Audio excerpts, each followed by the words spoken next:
All right, fam. We're back, and we finished up our discussion of Rousseau, and now we're on to a couple days on Marx. I guess technically Marx and Engels, Friedrich Engels, his um, co-writer and bankroller, his sugar daddy.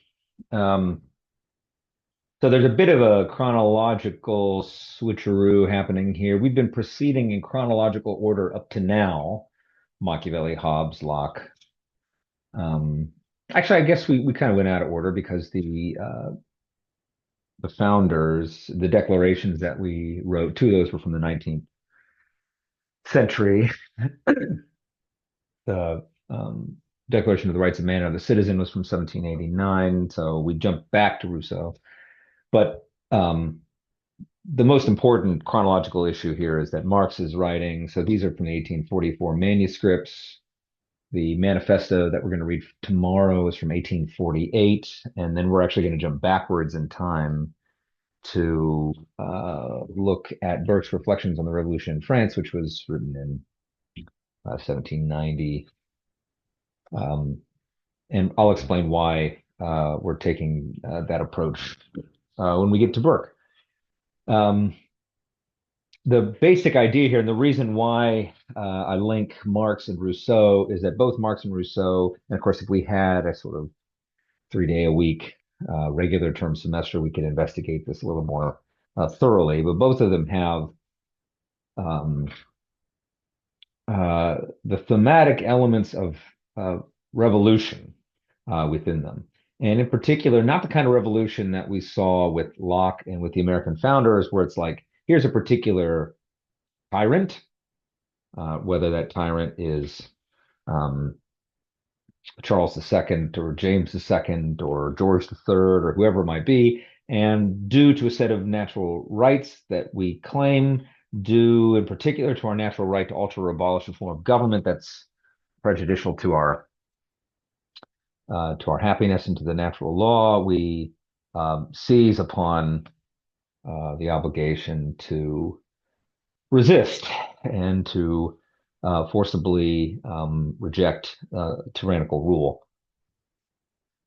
What Rousseau opens up and what Marx really sort of makes good on is the idea of a systems level revolution. So, what I mean by a level revolution is that both Rousseau and Marx are very distinctly systematic writers, by which I mean they address themselves not to this or that instance of tyrannical rule, not to this or that um, ruler, and not even to this or that office of government, right? They're not saying that monarchy is bad or something like that.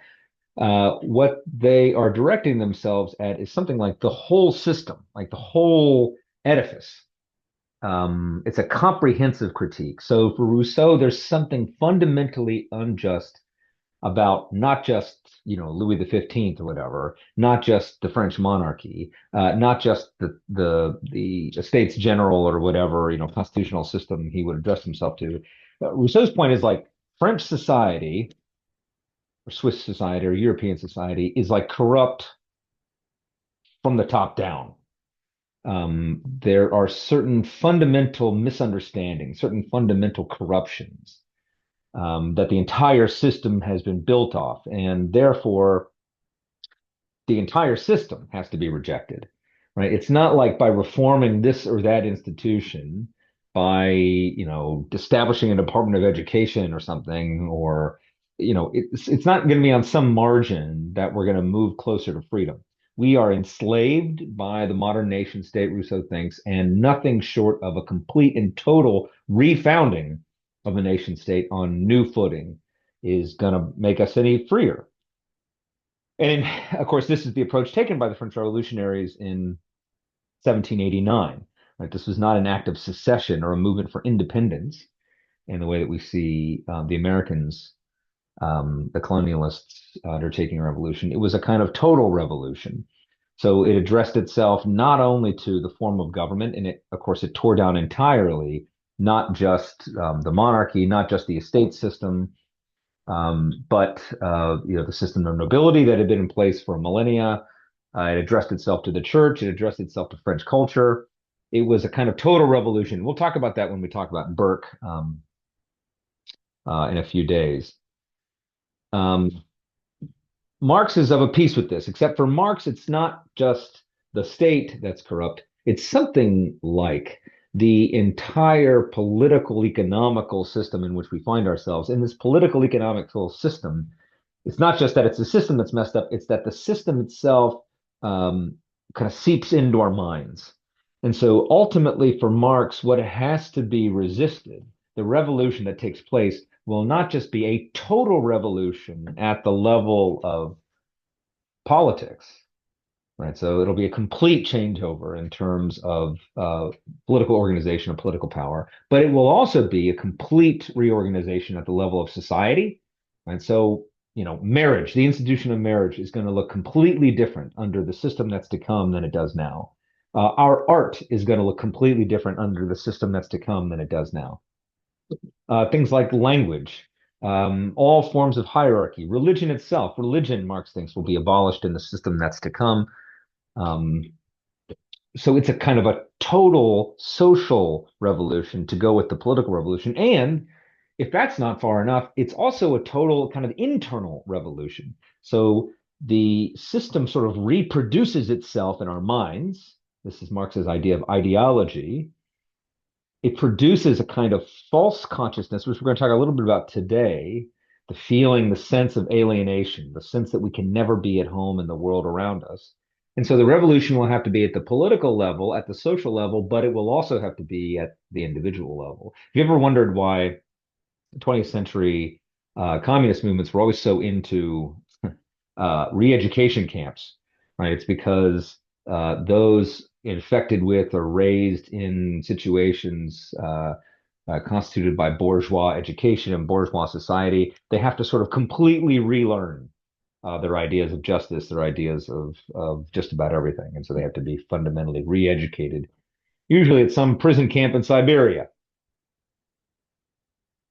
So one quick note about Marx, kind of a controversial time, I guess, to be reading Marx. We're like in the middle of I don't know, a higher ed takeover or something like that, where suddenly the federal and state governments have become increasingly interested in what gets taught in higher education classrooms. And so, just as a prefatory note, we're reading Marx because he's without a doubt one of the two or three most important uh, political thinkers of the 19th century. Not saying he's right, not saying he's wrong, not saying that there weren't a series of 20th century social and political movements that turned out to be some of the most murderous and rapacious social political movements in the history of the West. We're reading this because you cannot understand 19th century and 20th century political thought without understanding this.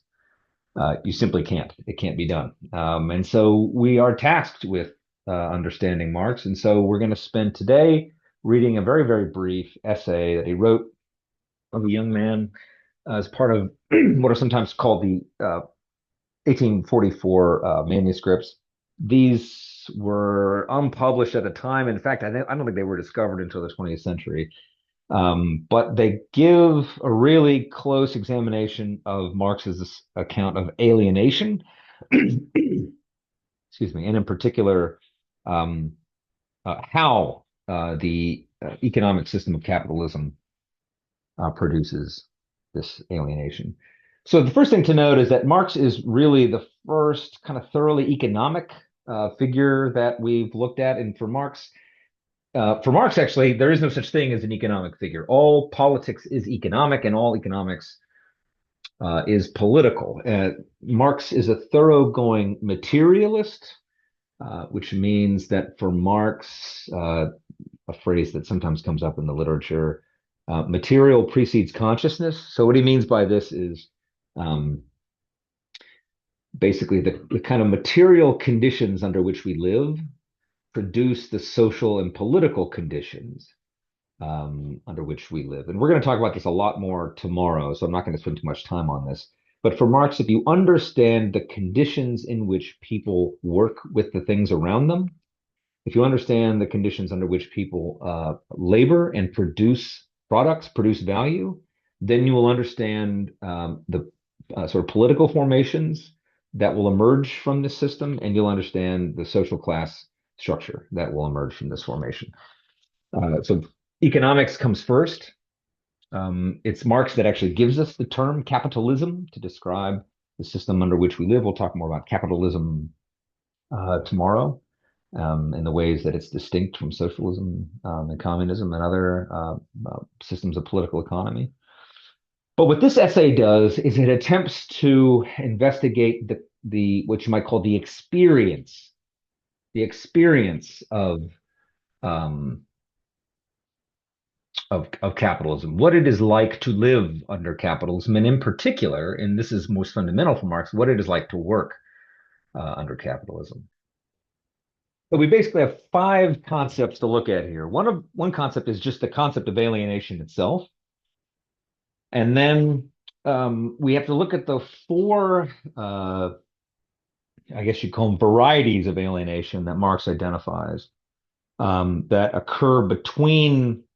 They don't actually. Yeah, between is the wrong uh, word. The four types of alienation that a worker, and it's not just a worker. This isn't just a member of the proletariat. This is anyone laboring under the capitalist system. The four types of alienation that they suffer from. So the idea of alienation, I'm not sure if I call it relatively straightforward, but I mean the root of it is this term alien. So an alien is something that is in important ways not you. And in particular, alienation refers to the process of being alienated, right? So we have on the one hand an alien. So we use this when we talk about illegal aliens, which are to say those who are not citizens. Um, we can talk about aliens in general, like aliens from another planet, which are very importantly not human, or which are sort of outside the boundaries of human experience in some way, right? Because we don't refer to animals as aliens. But the word alienate is an interesting one. So the place it shows up most commonly in everyday speech is when we talk about a parent um, from whom you've been alienated, a parent or a sibling. And you note here that the translator has actually elected to translate this not as alienated labor, but estranged labor. And this is the term that we describe if a parent is one that you no longer speak with, if there was a falling out at some point, you are said to be estranged from them. Now, this is interesting because if if your dad was just never around, right? If you never knew your father, you wouldn't say that you're estranged from your father or that you're alienated from your father. In that case, you just have an absentee father. When we talk about estranged parents or estranged siblings, and again, for some reason, we usually attach this to family members, not to former friends or anything like that. The idea is that this was formerly something that was, in a way, like of you, right? That belonged to you in a special sense. Right. So our family members, in particular, our parents, your father, your mother, those are special relationships. You are related to one another, by blood, which is to say, by some essential quality.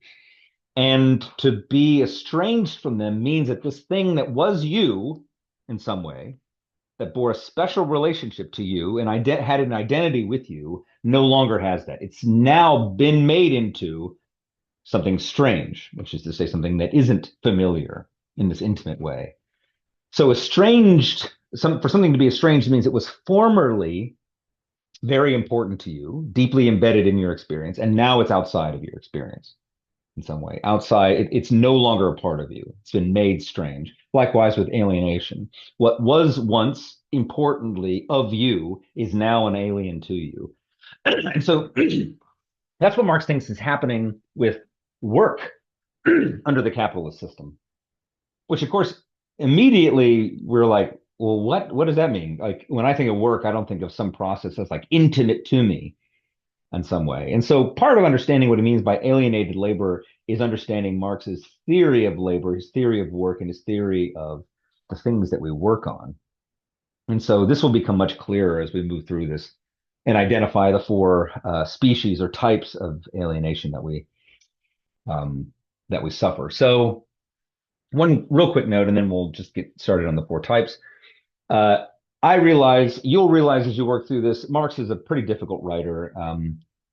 Actually, I'm not sure if he's a difficult writer so much as he's a 19th century German writer, and in particular, he's writing in the mid-century socialist communist tradition. There were socialists before Marx, there were socialists and communists after Marx, but a lot of them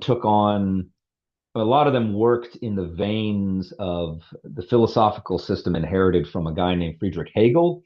And if you've ever read Friedrich Hegel, Hegel's an enormously difficult writer. And he writes in this very particular kind of very German, very stilted prose, where he tends to say a thing one way and then say it in its reverse way. A lot of sentences kind of double back on each other.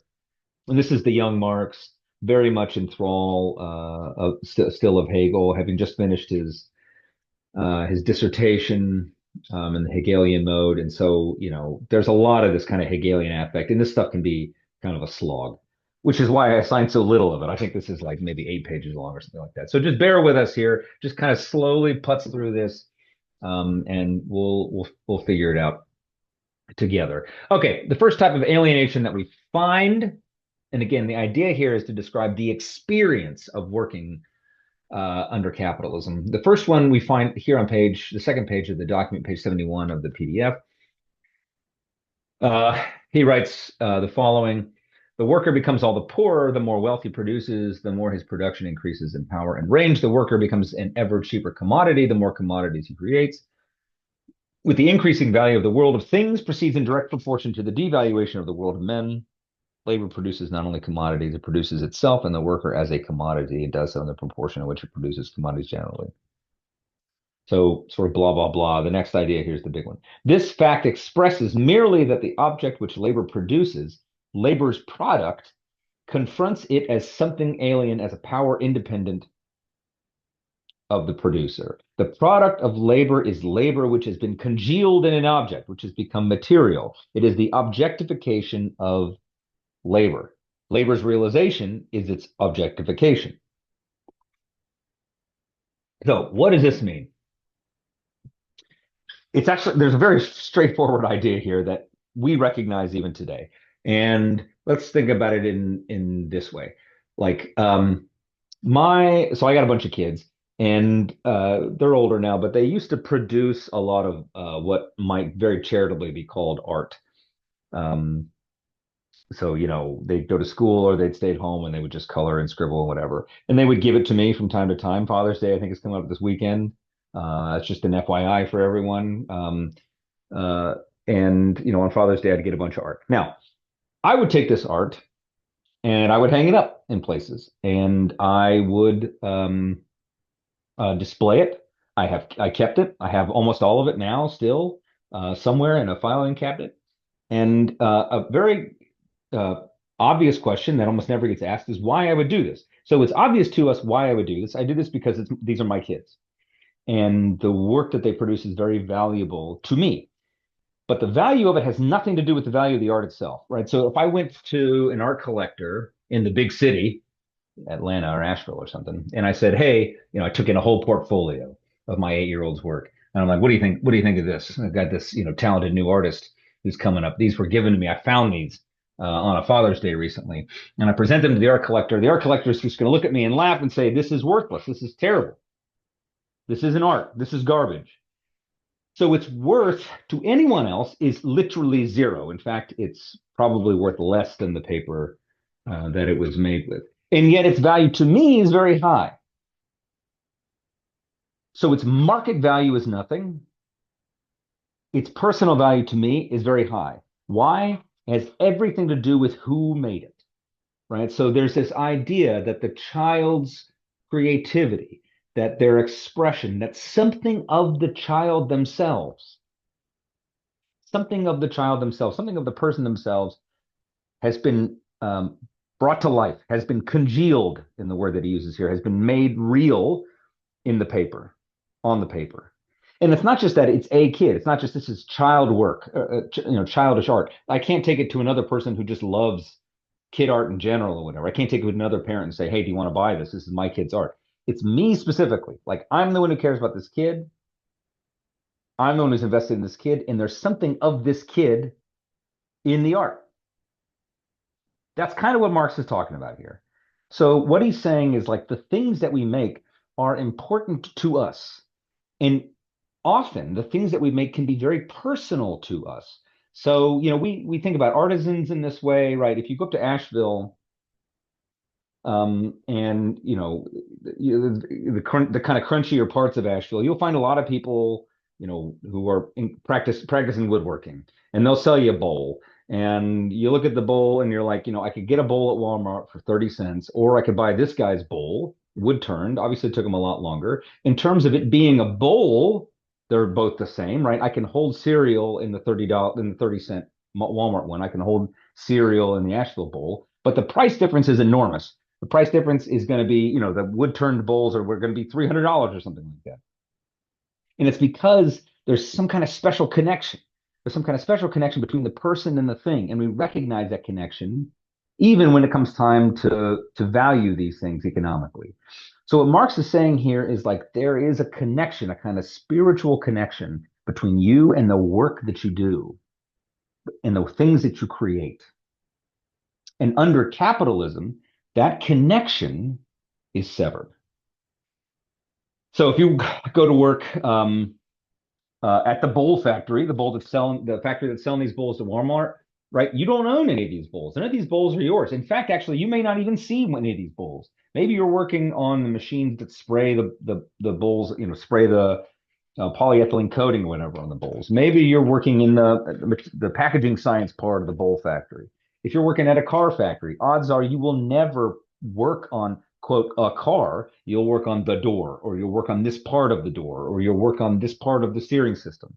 But you're just working on one part of a thing, and you may never see the finished product. You certainly, absolutely don't own the finished product. You'll never own a single car it comes out of that car factory in the same way that you'll never own a single bowl that comes out of that bowl factory unless you go to Walmart and buy it yourself. So the thing that you make is alien to you. It should be this thing that belongs specially to you. It should be this thing to which you have a kind of spiritual connection. And yet, under capitalism, it is not.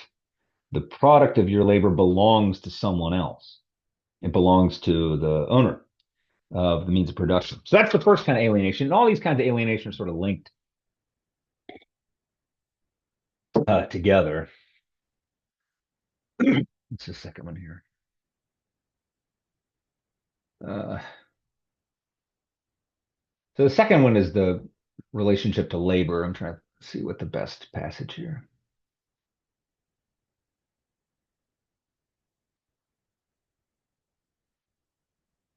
So if we look, oh, this hasn't been OCP'd. Okay, hold on one second, guys. Okay, I went through and recognized the text in this file, so I should be able to highlight now. Uh, Here we go. Till now, we have been considering the estrangement, the alienation of the worker only in one of its aspects, i.e., the worker's relationship to the products of his labor, but the estrangement is manifested not only in the result, but in the act of production within the producing activity itself. Which is to say that in the same way that we're sort of spiritually related, as it were, to the products of our labor, Marx thinks we should also be, in some sense, like spiritually related to labor, to what he calls the activity of production. Again, there's a common sense idea here that we can identify if we just think about this somewhat generically. So, like when you're in high school, they come in and they give, well, at least they used to. I don't know if they still do this. They will give you this test. It's like a personality test or something like that. I don't know. I think the stuff's basically astrology, but they'll give you this test and like identify like what you're good at or what you're interested in or something like that. And then they'll recommend certain professions to you on the basis of that profile.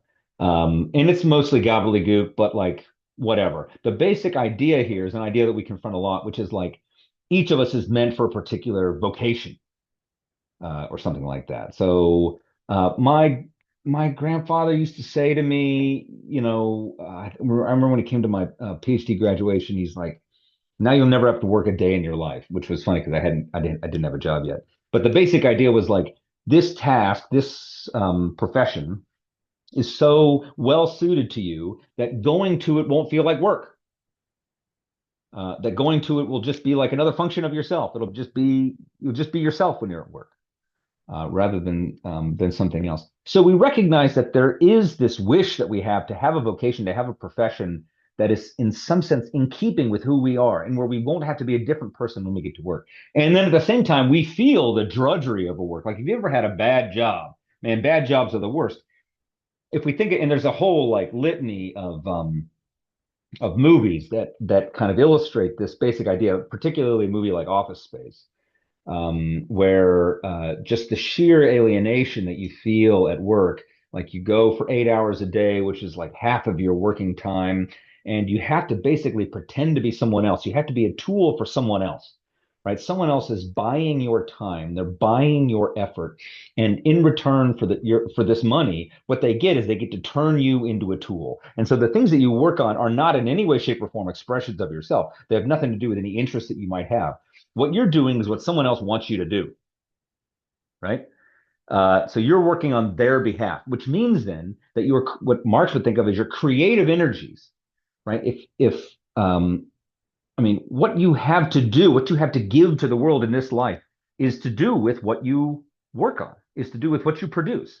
And here, your productive powers, the thing that in some sense makes you a kind of energetic contributor to the human project, these are being sold to the highest bidder, right? These are being sold to the person who's willing to pay you the most for your labor. So, like Marx in his more pejorative moments, the way that he'll phrase this is that all labor under capitalism is prostitution. And the basic idea being like you are selling something that is like precious. What you are selling is not just your time, you're selling your creative energies to the highest bidder. You're selling like the thing that in some way makes you human. You're selling it to the highest bidder.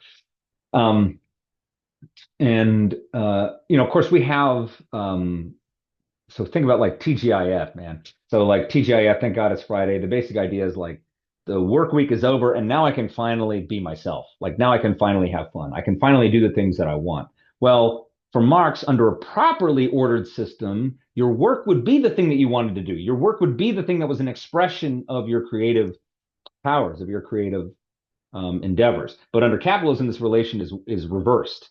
Like we spend all of our creative energies working for someone else in return for the money that we use to support our mere biological functions. Whereas what the idea should be is that we satisfy our biological functions only in order to be creative. So the we on the first kind of alienation we looked at was alienation from the object of our labor. Here we have alienation from laboring itself. This leads to the third type of alienation, which is the alienation from what he calls our species being. And this relates pretty much directly to the second kind of alienation, alienation from labor. For Marx, the species being is kind of like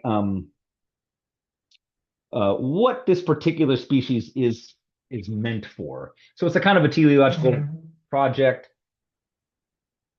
I should say teleological idea. But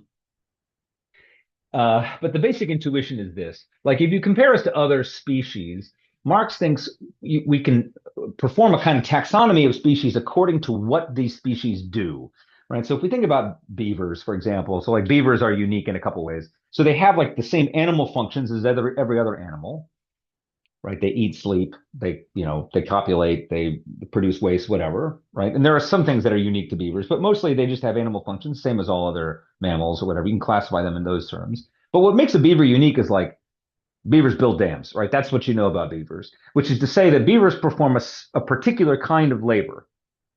And that particular kind of labor that marks them off, it sets them off as a species. Now, human beings are the same way. With this slight modification, human beings are what Marx thinks of as the kind of universal species, which is to say that beavers make dams and they don't make anything else. They don't make like triple decker dams. They don't make dams with walkout porches. They just make a dam, right? They don't really think about it very much. They don't really incorporate new materials. And we come back in 2,000 years and look what beavers are doing. They're not going to be like working with with plastics, or they're not going to be working with metal or whatever. They're still going to be working basically with whatever wood stuff they can find. Whereas human beings, not only can they make anything, they can express themselves, i.e., they can produce products that are anything, but they can also use anything. So human beings can make anything, they can direct their work in a self-conscious way that other creatures cannot. And on top of that, they can make use of any material that they find themselves confronted with, which is to say that man has a kind of universal species being. Now, for Marx, in the way that we're alienated from our labor, we are simultaneously then alienated from what it means to be human. So we are this kind of universal species who can make anything, who can direct themselves artistically and creatively in ways that other species cannot. And yet we're alienated from that thing by capitalism. So, in other words, this special quality that we have, this is sometimes referred to as Marx's conception of Homo faber, which is man the maker. Right? So, what we are makers. This is kind of what he defines human nature as. But under capitalism, this kind of divine quality that we have, this thing that makes us special, it almost becomes a kind of curse, right? So, like if you're working in a factory and you're performing a very simplistic function over and over again, you might even wish to turn off, your creative faculties. You might say, well, if I could press a button that turns my brain off for the next 8 hours when I'm making these things, I would actually choose to do that.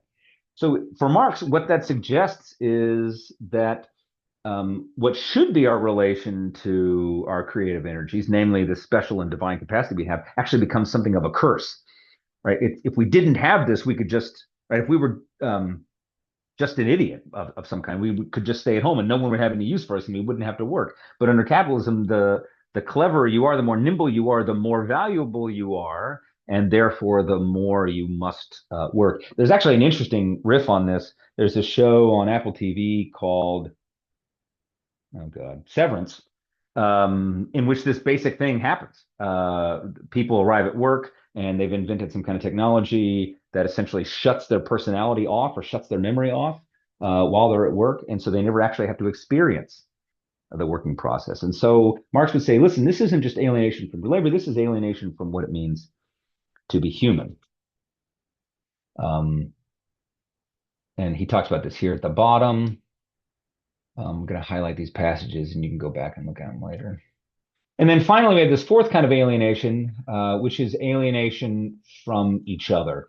An immediate consequence of the fact that man is estranged from the product of his labor, from his life activity, from his species being, is the estrangement of man from man.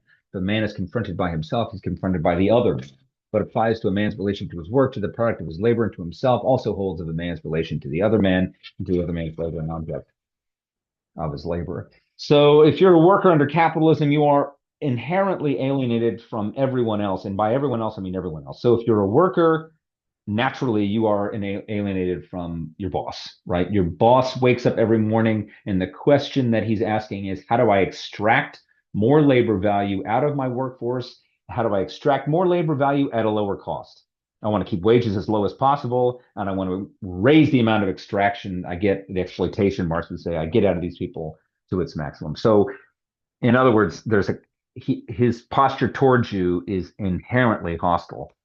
But at the same time, if you're a worker, you're also alienated from the other workers, right? So if you're working on a factory floor and the guy next to you is producing 50% more widgets than you are in the same amount of time, that's a problem. Your wages are going to shrink. You may actually find yourself fired. And so you may actually have an interest in like hurting him and like maiming him in some way and breaking his hands to keep him from overproducing or from producing more than you. Likewise, if you're a worker, particularly at unskilled labor, man, every other unskilled laborer is a competitor, which means that every additional unskilled labor, every additional person that comes into the city that you're working in, every migrant or every person from Mexico that comes into the fields that you're working in or whatever becomes a competitor. Every single one of them drives your wages down.